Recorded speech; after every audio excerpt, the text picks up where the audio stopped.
Hey guys, hello again. Hope everybody's doing well. I'm going to go over a couple things today. I'm going to go over your review and enrichment. That's at the end of 2-3, and then I'm going to get you started on 2-4 and talk about the difference between mediation and arbitration. All right, let's jump right into it. The review and enrichment from 2-3, number one. Give an example of medical or legal malpractice. Is this an example of an intentional tort, negligence, or strict liability? Uh, Easy example. Let's say you go in for surgery, they work on the wrong leg. They've totally screwed up. Definitely something that you can sue for.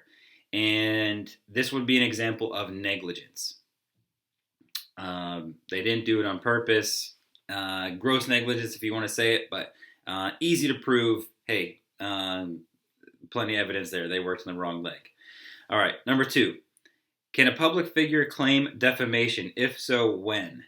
Yes, but it's a lot harder for a public figure to claim defamation because you're going to be talking about them. People are going to be written in the tabloid about and in the newspaper, and you're allowed to talk about anybody that's in the public eye, celebrity or politician, but there is a line that can't be crossed when it's malicious and damaging and lies. So if, let's say, a celebrity wants to sue a tabloid, they've got to prove that everything they said was a lie. They knew it was a lie. They did it just to hurt them. It really hurt their career. They've got to prove a lot of things, which can be kind of hard, but it can happen. Number three, what is malicious prosecution? This is suing for no reason, and it happens. Sometimes maybe a corporation has a lot of money and they just want to sue somebody, or they just want to go to court until somebody settles, because they can't afford to continue to fight in court all the time. Normal person can't really do that, but a big corporation might be able to, or somebody that has a lot of money. So they could countersue for malicious prosecution. So hopefully that keeps that to a minimum. All right, number four. Many cities have ordinances that have an ordinance that places the responsibility of fixing sidewalks on the homeowner with the property touching the sidewalk.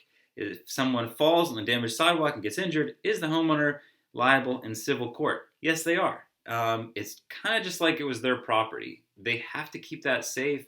If somebody falls, they are liable. Number five, what is the doctrine of res ipsa loquitur? That's Latin for the action speaks for itself. So if something happens that, it might be hard to prove, but just that it happened, let me just give you an example that I read recently. An elevator falls down an elevator shaft and hurts a bunch of people. They don't have to prove that the elevator company did something wrong. It fell. It's their job to make sure it doesn't fall. So the action speaks for itself. And how does this change the burden of proof? They don't have to prove that they did anything wrong. The elevator company might try to prove that they didn't do something wrong, but that's going to be hard for them to do since it did fall. All right, number six, Leo versus SBL Toys Incorporated. Unfortunately, this is a true story, and somebody did die, and it is a real case.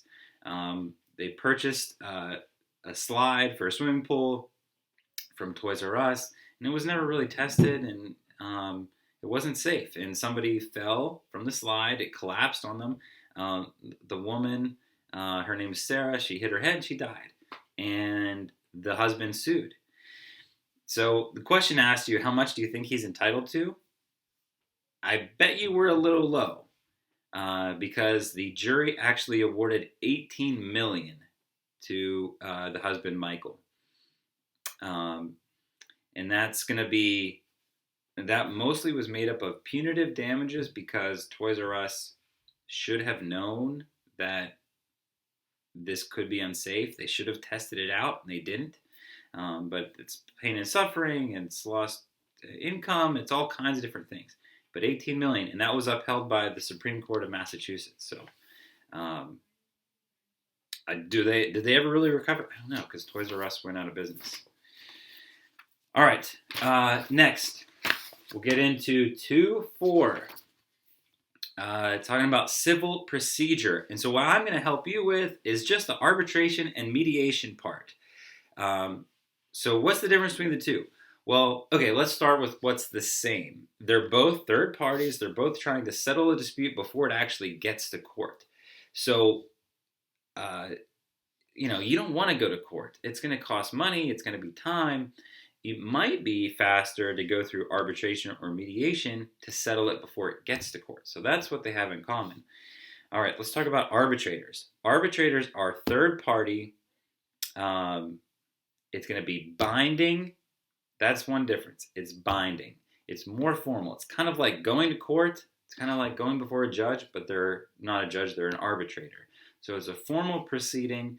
And if it's two corporations talking about a lot of money, disputing over a lot of money, it's probably going to be 3 arbitrators. Each side is going to hire an arbitrator, and then together they're going to hire a third arbitrator, and they're going to decide the case. All right. Mediator, on the other hand, is going to be less formal, and what they come up with is not legally binding. So they'll come up with a solution, and maybe both parties will say, "Okay, that's fair. You've heard both sides. Your unbiased opinion. We'll sign." And then they'll sign it, make it official. Or they'll say, "No, this is garbage. We're going to go to court. I don't agree with this." Because they don't have to. It's not legally binding. It's going to be less informal. Usually there's just one mediator. All right. So that's arbitration and mediation. If you have questions, please email me, post them in the discussion. Good luck with the rest of your outline, and I'll see you next time.